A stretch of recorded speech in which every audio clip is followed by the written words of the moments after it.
একটা মোবাইলই টাকা ট্রান্সফার, যে এই যে যেই ব্যবসা প্রতিষ্ঠানের নামটাও বলেছেন, আমি বলতে চাচ্ছি না, তো তাদের এই ব্যবসাটা কি জায়েজ কিনা?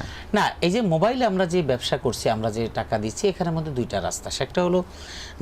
একটা হলো যে এই সুযোগ সুবিধাটা দেওয়ার কারণে তারা যে একটা সার্ভিস চার্জ নিচ্ছে, এই সার্ভিস চার্জ বাবদ একটা নিতে পারে, কিন্তু সার্ভিস চার্জের বাহিরে তারা একটা কমিশন হিসেবে তারা নিচ্ছে, টাকার বিনিময়ে টাকা নিচ্ছে, ওই অংশটুকু সুদ হবে। কিন্তু সার্ভিস চার্জ হিসেবে একজন আমাকে বললো যে ভাই টাকাটা এক জায়গায় দিয়ে আসতে হবে, বললো যে আমার তো একটু সময় যাবে, আমার একটু সময়, সেজন্য আমার তো পারিশ্রমিক দরকার, এই 5,000 টাকা আপনি দিয়ে আসবেন, এই যে আপনি আপনার পারিশ্রমিক বাবদ 50 টাকা নেন, এটা আমার জন্য জায়েজ। এখন তারা যে অ্যাপস তারা বিভিন্ন মাধ্যমে তারা যে করেছে, এটা তো তারা আমাদের জন্য একটা সুযোগ করে দিয়েছে, এটার জন্য তাদের খরচ আছে, ম্যান পাওয়ার আছে, অন্যান্য বিষয় আছে, এটার জন্য তারা যে সার্ভিস চার্জ হিসেবে একটা যদি নেয়, সেটা তাদের জন্য বৈধ। কিন্তু এর বাইরে তারা যেই কাজগুলি করে, যেটা মনে করেন আমাদের টাকাগুলো আমাদের অ্যাকাউন্টে পড়ে আছে, এটা দিয়ে তারা সুদের লগ্নি করতেছে, ব্যবসা করতেছে, সেটার জন্য তারা দায়ী। এবং এরকম যদি আমি নিশ্চিত হই যে আমাকেও, তাহলে সেক্ষেত্রে আমি দূরে থাকবো।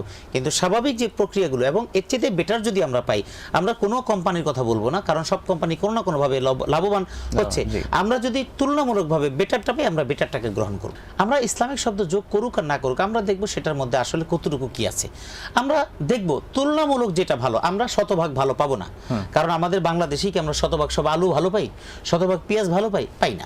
তো আমরা তুলনামূলক যতটুকু ভালোর মধ্যে থাকতে পারবো অতটুকু চেষ্টা করবো। ফাত্তাকুল্লাহ মাস্তাতাতুম, আমাদের সাধ্যের সবটুকু দিয়ে আমরা তাকওয়া অর্জন করার চেষ্টা করব, বাকিটুকু অপারগতার জন্য আল্লাহর কাছে আমাদেরকে অক্ষমতাটুকু পেশ করবো ইনশাআল্লাহ। হেভেন টিভি, জান্নাতি আহ্বানী প্রতিক্ষণ।